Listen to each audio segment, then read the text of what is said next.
Hello student, welcome to online class. मैं Neeta Sharma class 10th को chapter number 12 मरु सौंदर्यम पढ़ा रही थी, जिसमें हमने पाठ परिचय देखा था। मरु सौंदर्यम का मतलब है मरु प्रदेश की सुंदरता। तो इसमें फर्स्ट श्लोक है, शरीर विज्ञान विचक्षणेन प्रशंसितः अयं चरकस्वरेण स्नेह आर्द्र भावेक रसेः विशिष्टः सुखः अपि नित्यं सरसः स देशः। इसमें चरक महोदय ने इस श्लोक में यह बताया गया है कि पंडित विद्याधर शास्त्री द्वारा लिखित यह इसमें मरु प्रदेश की विशेषता का वर्णन किया गया है कि मरु प्रदेश जो मरुस्थल है उसकी सुंदरता का वर्णन किया गया है। शरीर विज्ञान विलक्षणेन यानी शरीर विज्ञान के विशेषज्ञ, प्रशंसितों यानी प्रशंसित है, चरकस्वरेण यानी चरक के आचार्य चरक के द्वारा, शरीर विज्ञान के विशेषज्ञ चरक महोदय के द्वारा प्रशंसित यह मरु प्रदेश शुष्क अपि यानी सूखा भी स्नेह आर्द्र स्नेह से युक्त और सरस से युक्त स देश है वह देश है। यानी शरीर विज्ञान के विशेषज्ञ आचार्य चरक द्वारा प्रशंसित यह ऐसा देश है जो सूखा होते हुए भी स्नेह और भावों के कारण, स्नेह यानी प्रेम आदि के कारण, सरस यानी रस से युक्त है। तो इसका अर्थ समझ में आ गया होगा। एक बार फिर से देख लो कि मरु प्रदेश ऐसा देश है जो शरीर विज्ञान के विलक्षण चरक महोदय के द्वारा प्रशंसित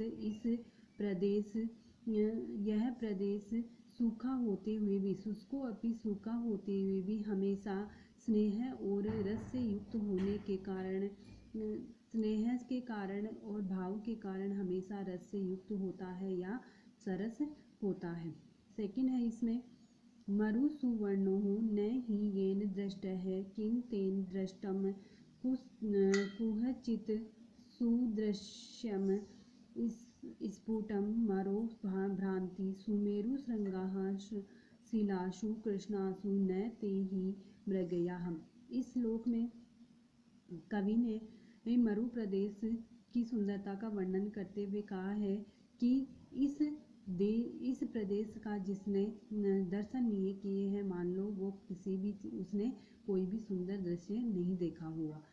तो मरु सुवर्णो हो यानी सुवर्ण यानी सोने के समान सुंदर मरु प्रदेश को, सोने के समान सुंदर वर्ण वाले मरुस्थल या रेगिस्तान को येन दृष्ट है जिसने नहीं देखा है, किम तेन दृष्टम कुछचित सदृश्य है उसके द्वारा कोई भी कुहचित यानी कोई भी सुंदर दृश्य नहीं देखा गया है। यानी जिस मनुष्य ने सोने के समान सुंदर मरु प्रदेश के दर्शन जिसने नहीं किए, उस मनुष्य ने समझो कोई भी सुंदर दृश्य नहीं देखा होगा। फिर आता है इसमें सुमेरु श्रृंगाः मरो स्फुटम भ्रांति है।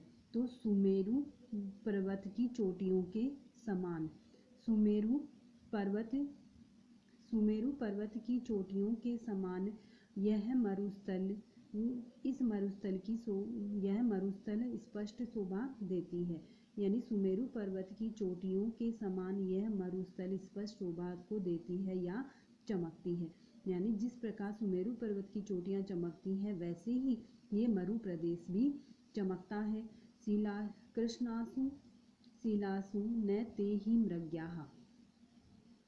इसका अर्थ होता है कि पर्वत की काली शिलाओं को, पर्वत की काली शिलाओं में उस शोभा को नहीं ढूंढा जा सकता। यानी जो पर्वत की जो काली शिलाएं होती है उसमें उस सुमेरु पर्वत की सुंदरता को नहीं देखा जा सकता। तो इसका दोबारा अर्थ है कि सोने के समान जिस मरुस्थल, सोने के समान रेगिस्तान का दृष्टम यानी दर्शन जिसने नहीं किए, किम तेन दृष्टम कुह चित दृश्यम, उस मनुष्य ने कुछ भी अच्छे दृश्य को नहीं देखा है, ऐसा माना जाता है। जिस प्रकार सुमेरु पर्वत की सुंदरता, जिस प्रकार सुमेरु पर्वत की चोटियों के समान मरुस्थल में स्पष्ट शोभा देती है, यानी जिस प्रकार सुमेरु पर्वत की जो शोभा होती है उस वैसे ही इस मरुस्थल भूमि की भी शोभा अपने आप में निराली है। जिस प्रकार काली शिलाओं में या काली